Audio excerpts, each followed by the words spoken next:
Welcome विद्यार्थी मित्रांनो, स्वागत आहे तुम्हा सगळ्यांचं आपल्या आजच्या 9वी भूगोलच्या या तासिकेमध्ये. आपण मागच्या तासिकेला 12व्या पाठाला म्हणजे पर्यटन या पाठाला सुरुवात केलेली होती आणि पर्यटन म्हणजे काय हे आपण पहिल्या भागामध्ये समजून घेतलं होतं. आता आपण पर्यटनाचे प्रकार बघू. राजकीय सीमेच्या आधारावर पर्यटनाचे 2 प्रकार पडतात: स्वदेशी पर्यटन आणि परदेशी पर्यटन. स्वदेशी पर्यटन म्हणजे काय आणि परदेशी पर्यटन म्हणजे काय या 2 संकल्पना आपण आज आधी समजून घेऊ. देशांतर्गत केलेले पर्यटन हे स्वदेशी पर्यटन म्हणून ओळखले जाते. समजा आपण भारत देशामध्ये राहतो. भारत देशामध्ये जेवढे राज्य आहेत त्या सगळ्या राज्यांमध्ये आपण जे पर्यटन करतो, जे आपण फिरायला जातो, ते स्वदेशी पर्यटन म्हणून ओळखलं जातं.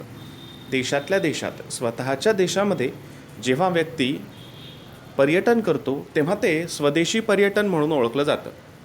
उदाहरणार्थ, महाराष्ट्रातील पर्यटकांनी तामिळनाडू राज्यामध्ये कन्याकुमारी येथे पर्यटनासाठी जाणे किंवा नागपूरच्या पर्यटकांनी औरंगाबाद येथील वेरूळ आणि अजिंठ्याची लेणी पाहण्याकरता जाणे म्हणजे स्वदेशी पर्यटन. किंवा भुसावळचे जे पर्यटक आहेत त्या भुसावळच्या पर्यटकांनी मुंबईला जाऊन मुंबई दर्शन घेणे किंवा शिर्डीला जाऊन साईबाबाचं दर्शन घेणे किंवा मेळघाटात जाऊन तिथले पक्षी, प्राणी आणि वृक्ष संपदा यांची माहिती घेणे, ते बघणे, त्याचा आनंद घेणे, या सगळ्या गोष्टी म्हणजे स्वदेशी पर्यटन होय. आणि पर्यटनाचा दुसरा प्रकार हा परदेशी पर्यटन. आपल्या देशाच्या सीमा ओलांडून दुसऱ्या देशामध्ये पर्यटनासाठी जाणे म्हणजे परदेशी पर्यटन होय. आपण जर परदेशी पर्यटन या 2 शब्दांचा अर्थ नीट समजून घेतला तर आपल्याला कळेल की परदेशी म्हणजे काय, तर स्वतःचा देश सोडून इतर देशांमध्ये फिरण्यासाठी जाणे म्हणजे परदेशी पर्यटन. उदाहरणार्थ, भारतातील पर्यटकांनी स्वित्झर्लंडला पर्यटनासाठी जाणे, अमेरिकेतील पर्यटकांनी भारतामध्ये पर्यटनासाठी येणे म्हणजे परदेशी पर्यटन होय. पर्यटनाचे हे 2 प्रकार पडतात: स्वदेशी पर्यटन आणि परदेशी पर्यटन. आता माहीत आहे का तुम्हाला, या सदरामध्ये थोडी वेगळी माहिती आपल्याला दिलेली आहे. काय म्हटलं इथे? परदेशी पर्यटनासाठी पारपत्र, परदेशी प्रवेश व निर्गमन परवाना, आपण ज्याला व्हिसा असं म्हणतो. इतर देशांमध्ये जर आपल्याला प्रवास करायचा असेल, इतर देशांना आपल्याला जर भेट द्यायची असेल तर व्हिसा लागतो, तर तो व्हिसा आवश्यक असतो. प्रवासी विमा पण त्याच्यासोबत असावा लागतो आणि इतर आवश्यक कागदपत्रांची पूर्तता करावी लागते. परदेशी पर्यटनासाठी ज्या देशात आपण पर्यटन करणार आहोत त्या देशाचे चलन आपल्याकडे असावे लागते. त्यासाठी आपले चलन त्या देशाच्या चलनात बदलून घ्यावे लागते. समजा आपल्याला अमेरिकेमध्ये फिरायला जायचं आहे. भारत देशातल्या पर्यटकाला समजा अमेरिकेमध्ये फिरण्यासाठी म्हणून जायचं आहे, तर भारत देशाचं जे चलन आहे रुपया, ते चलन अमेरिकेमध्ये चालणार नाही.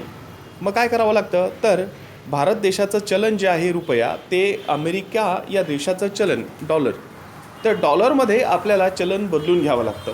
तेव्हाच आपल्याला तिथे फिरता येतं म्हणजे फिरण्यासाठी जो खर्च करावा लागतो तो खर्च आपल्याला रुपयामध्ये करून तिथे चालत नाही. तिथे आपल्याला तो खर्च तिथल्या डॉलर या चलनानेच करावा लागतो. म्हणून मग चलन बदलून घेणेसुद्धा आवश्यक असतं. पर्यटनाचा हेतू आणि पर्यटन स्थळांची वैशिष्ट्ये यांच्या आधारे पर्यटनाचे अनेक प्रकार पडतात. त्यापैकी काही प्रकार सोबतच्या छायाचित्रामध्ये स्पष्ट केलेले आहेत. आता बघा मित्रांनो, इथं पहिलं जे चित्र दिसतंय ते मंदिराचं चित्र दिसतंय. यात्रा असा शब्द तिथं लिहिलेला आहे. म्हणजेच काय, तर धार्मिक पर्यटन, धार्मिक उद्देशाने केलेलं पर्यटन, एखाद्या देवाला जाणे, एखाद्या यात्रेला जाणे, हे जे पर्यटन आहे हे पर्यटन धार्मिक पर्यटन म्हणून ओळखलं जातं. दुसऱ्या चित्रामध्ये आपल्याला एक अभयारण्य म्हणजे एक जंगल दिसतंय आणि एक हरिण आपल्याला उभं दिसतंय म्हणजे काय, तर वन पर्यटन, वनामध्ये फिरायला जाणे. तिसऱ्या चित्रामध्ये जंगलातली भटकंती दिसते म्हणजेच वन पर्यटन. आणि चौथ्या चित्रामध्ये समुद्र पर्यटन आपल्याला दिसतंय. म्हणजे पर्यटनाचे त्यांच्या पर्यटन स्थळांच्या वैशिष्ट्यानुसार अनेक प्रकार पडलेले आपल्याला पाहायला मिळतात. पुढे जाऊ आपण. पुढे आरोग्यविषयक पर्यटन. आता समजा आपण भुसावळ शहरामध्ये राहतो, तर भुसावळ शहरामध्ये एखादा आजार झालेला आहे, कॅन्सर झालेली व्यक्ती आहे, पण त्या कॅन्सर या आजारावरती त्याच्यावरती उपचार होत नाही आहे, त्याला तसे योग्य उपचार मिळत नाही आहे. तर ती व्यक्ती काय करते की समजा पुणे किंवा मुंबई किंवा विदेशामधलं एखादं शहर, अशा ठिकाणी ती जाते. याला आपण आरोग्यविषयक पर्यटन असं म्हणतो.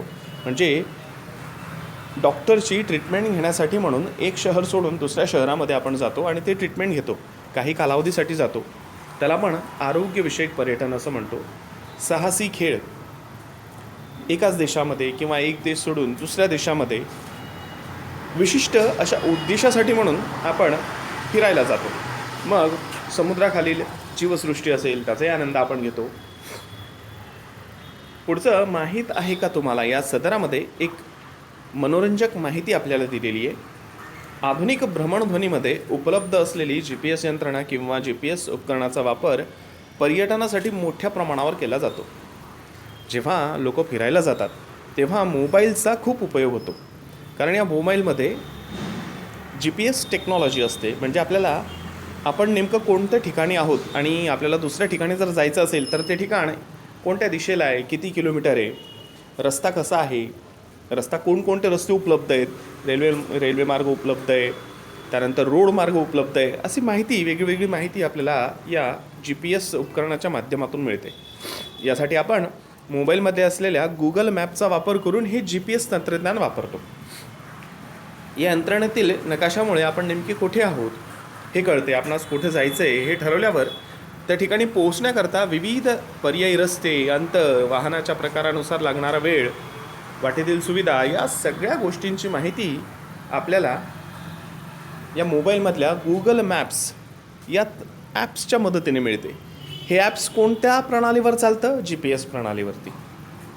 पेट्रोल पंप, उपहारगृह, निवास व्यवस्था, या सगळ्या गोष्टींची माहिती आपल्याला या विविध ॲप्सच्या माध्यमातून मिळते. विद्यार्थी मित्रांनो, जरा डोके चालवा. या सदनामध्ये काही विचार करायला लावणारे मुद्दे आपल्याला दिलेले आहेत. पर्यटन विकासासाठी आवश्यक आहे असे काही मुद्दे खाली दिलेले आहेत. त्यापैकी जे अयोग्य वाटतात ते दुरुस्त करून पुन्हा लिहा. हा आजचा स्वाध्याय आपला.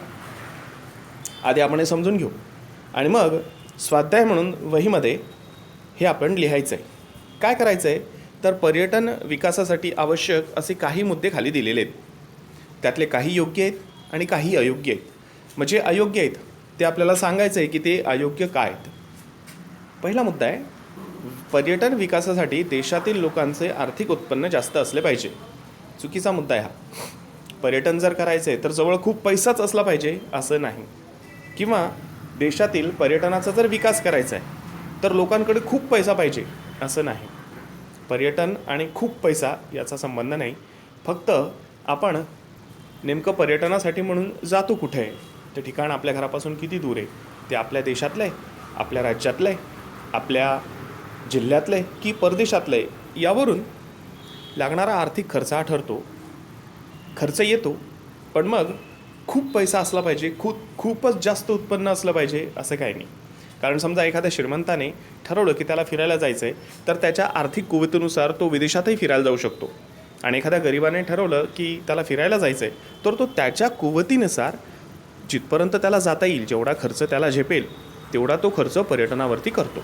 म्हणून खूपच जास्त पैसे असले पाहिजे पर्यटनासाठी असं काहीही नाही. दुसरा मुद्दा आहे, देशांतर्गत पर्यटनाला चालना दिली पाहिजे. बरोबर, देशांतर्गत पर्यटनाला आपण चालना दिलीच पाहिजे.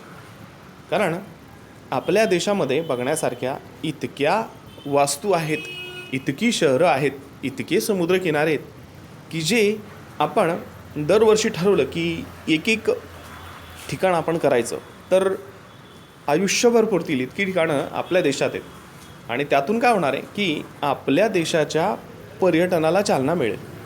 ज्या ठिकाणी आपण जातो त्या ठिकाणच्या लोकांना यातून रोजगार उपलब्ध होतो. छोटे छोटे व्यवसाय या पर्यटनावरती आधारित असतात. मग आपण आपल्याच देशातल्या ठिकाणांना जर फिरायला गेलो तर आपल्याच देशामध्ये आपण खर्च केलेलं चलन फिरतं. चलन आपल्याच देशात राहतं, त्याचा फायदा आपल्याच देशातल्या लोकांना होतो.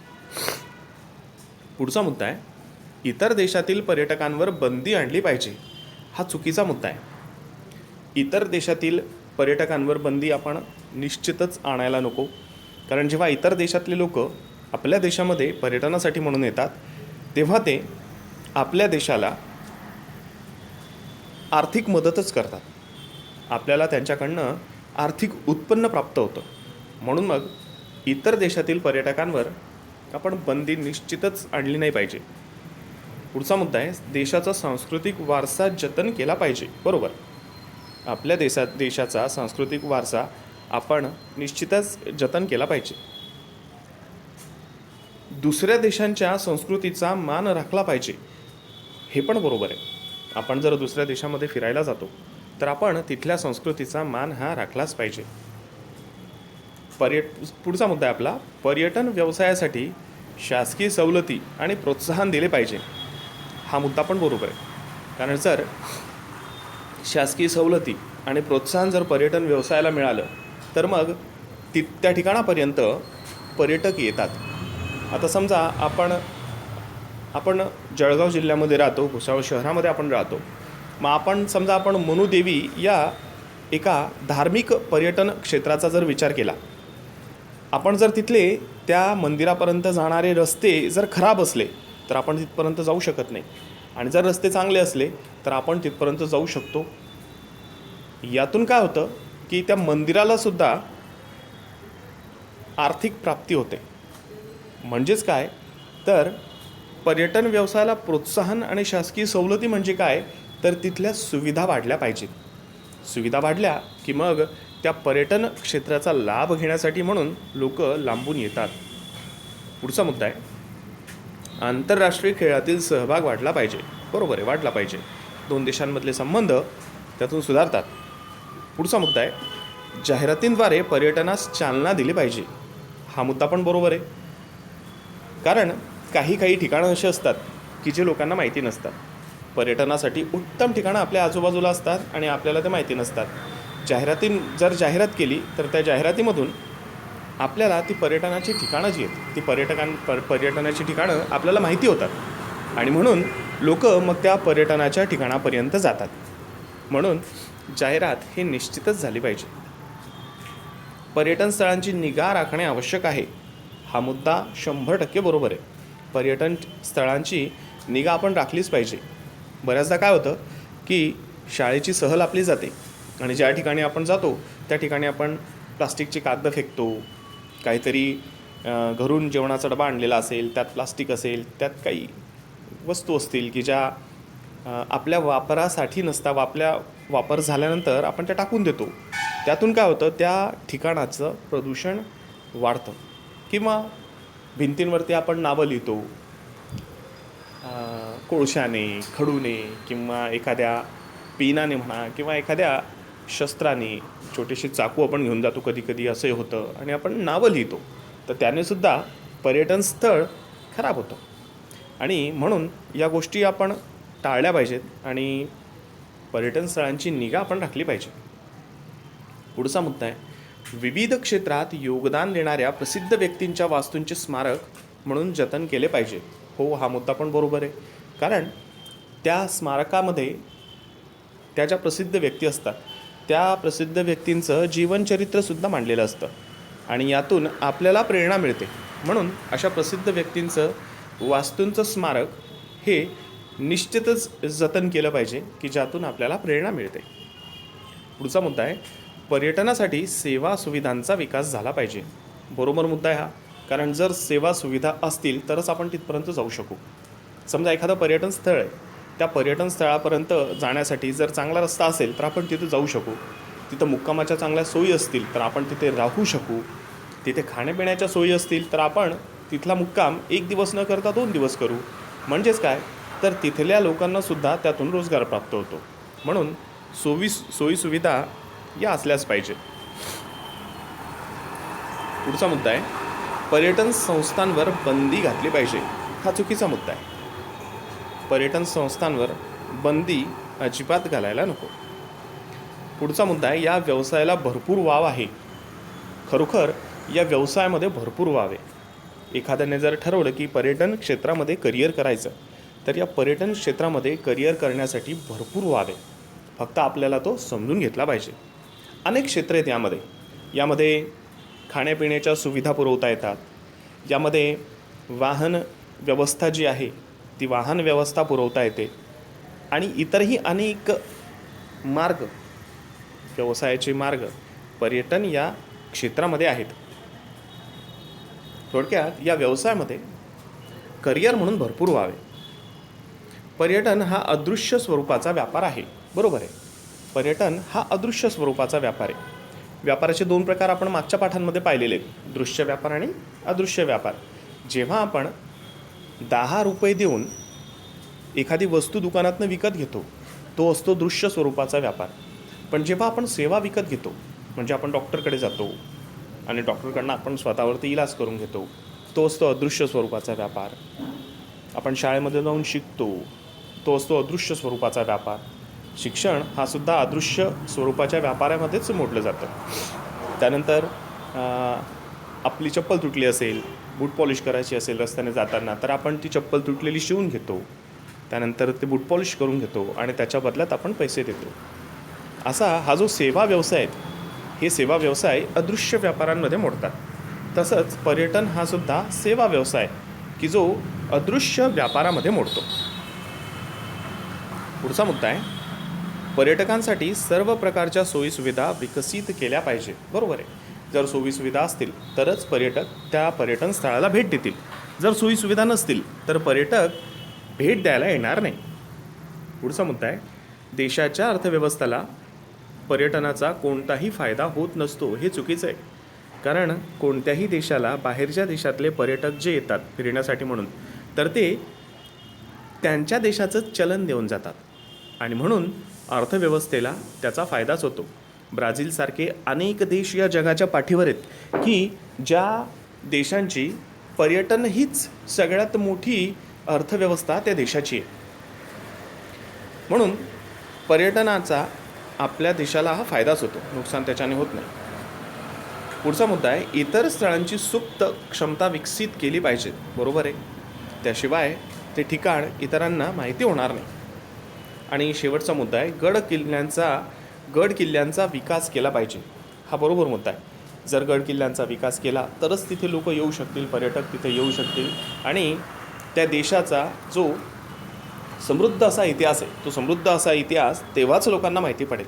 आपण जर किल्ले रायगड पाहिलाच नाही तर आपल्याला छत्रपती शिवाजी महाराजांचं कार्य जे आहे ते प्रत्यक्ष समजून येणार नाही. पुस्तकं वाचून आपण ते समजून घेऊ, पण जर आपण तो किल्ला पाहिला, आपल्या डोळ्यांनी जर बघितला, तर आपल्याला कळेल की छत्रपती शिवाजी महाराज हे केवढे शूरवीर होते. आपण पुढे जाऊया. आपण जे मुद्दे आता पाहिले त्याचं भौगोलिक स्पष्टीकरण इथं दिलेलं आहे. ते भौगोलिक स्पष्टीकरण आपण बघू. पर्यटन हा एक महत्त्वाचा तृतीयक व्यवसाय.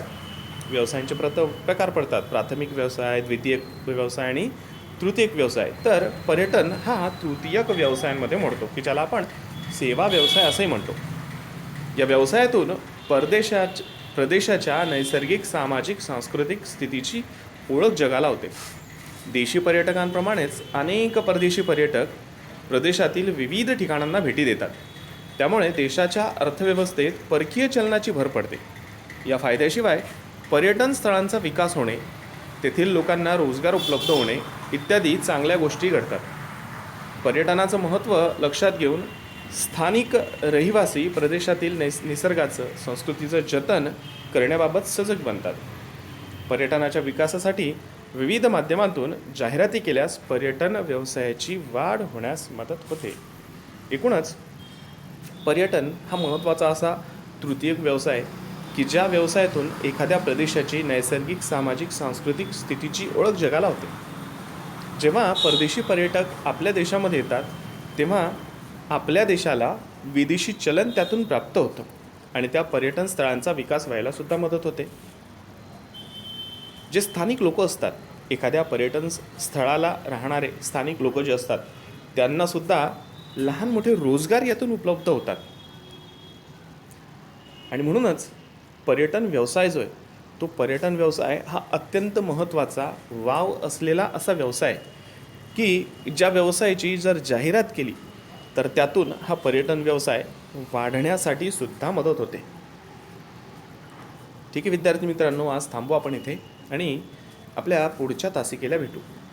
आजच्यासाठी स्वाध्याय म्हणून पान नंबर 91वरचा जरा डोके चालवा या सदरामध्ये आपण ज्या मुद्द्यांचं स्पष्टीकरण करून घेतलं. आता पर्यटन विकासासाठी आवश्यक असे काही मुद्दे दिलेले आहेत, त्यातले योग्य आणि अयोग्य. जर योग्य असेल तर त्यापुढे योग्य लिहा, जर अयोग्य असेल तर त्यापुढे अयोग्य लिहा. हा छोटासा स्वाध्याय आपल्याला वहीमध्ये लिहायचा आहे. आपण आपल्या पुढच्या तासिकेला भेटूया.